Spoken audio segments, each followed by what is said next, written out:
25শে August 2017 সাল Myanmar থেকে সীমান্ত পেরিয়ে বাংলাদেশে আশ্রয় নিয়েছিল 7.5 লাখেরও বেশি রোহিঙ্গা। সুবিশাল কক্সবাজারের পাহাড় কেটে রাতারাতি গড়ে উঠেছিল বিশ্বের সবচেয়ে বড় শরণার্থী শিবির। বর্তমানে কক্সবাজারের উখিয়া ও টেকনাফের 33টি ক্যাম্পে প্রায় 12 লাখেরও বেশি রোহিঙ্গা বাস করছেন। কখনো প্রত্যাবাসনের আলোচনা, কখনো তালিকা যাচাই, কিন্তু বাস্তবে ফেরার পথ এখনো অনিশ্চিত। প্রতিটি বছর তাদের জন্য যেন এক নতুন অপেক্ষা। মিয়ানমারের রাখাইনে চলমান সংঘাত সেই অনিশ্চয়তাকে আরও বাড়িয়েছে।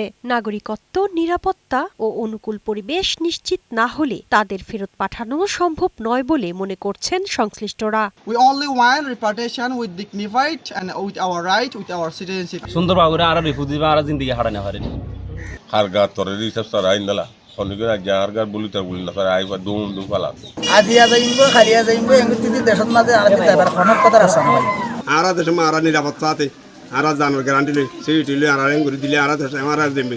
শুরুতে যে আশ্রয় ছিল মানবিকতার এক উজ্জ্বল দৃষ্টান্ত, সময়ের বিবর্তনে তা এখন বাংলাদেশের জন্য এক বিশাল অর্থনৈতিক, সামাজিক ও পরিবেশগত বোঝায় পরিণত হয়েছে।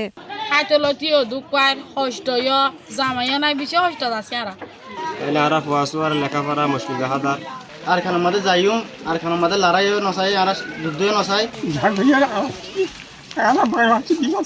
এই দীর্ঘ সংকটের প্রভাব পড়েছে স্থানীয় জীবনেও। বিপুল জনগোষ্ঠীর চাপে পরিবেশ ও স্থানীয় অর্থনীতিতে তৈরি হয়েছে বাড়তি চাপ। প্রত্যাবাসনই তো বাংলাদেশ সরকারের একমাত্র লক্ষ্য রোহিঙ্গা সংকট সমাধানের জন্য, কিন্তু প্রত্যাবাসন এককভাবে তো বাংলাদেশের পক্ষে করা সম্ভব নয়। এখানে অন্যান্য স্টেক হোল্ডার যারা রয়েছেন তারা মূলত মুখ্য ভূমিকা রাখবে। মিয়ানমার কর্তৃপক্ষ এবং মিয়ানমার কর্তৃপক্ষের এরিয়ার মধ্যে অন্যান্য সংশ্লিষ্ট কর্তৃপক্ষকে মূল ভূমিকা রাখতে হবে। শ্রম বাজারে প্রতিযোগিতা, মাদক ও অপরাধ নিয়ে স্থানীয়দের মধ্যেও বাড়ছে উদ্বেগ। পরিবেশের উপরও পড়েছে ব্যাপক নেতিবাচক প্রভাব। অপহরণ, ডাকাতি হয়তো সম্পূর্ণ কিছু তারা জড়িত। ইয়াবা নামের এত মরণ নেশা, এটার সাথেও তারা জড়িত। মুক্তিপন্থা পেয়াদায় অপহরণ থেকে শুরু করে মাদক থেকে শুরু করে আইন শৃঙ্খলার ব্যাপক অবনতি ঘটেছে। রোহিঙ্গাদের নিরাপদ ও মর্যাদাপূর্ণ প্রত্যাবাসনের কার্যকর উদ্যোগ নেবে সরকার, এমন প্রত্যাশা সংশ্লিষ্টদের।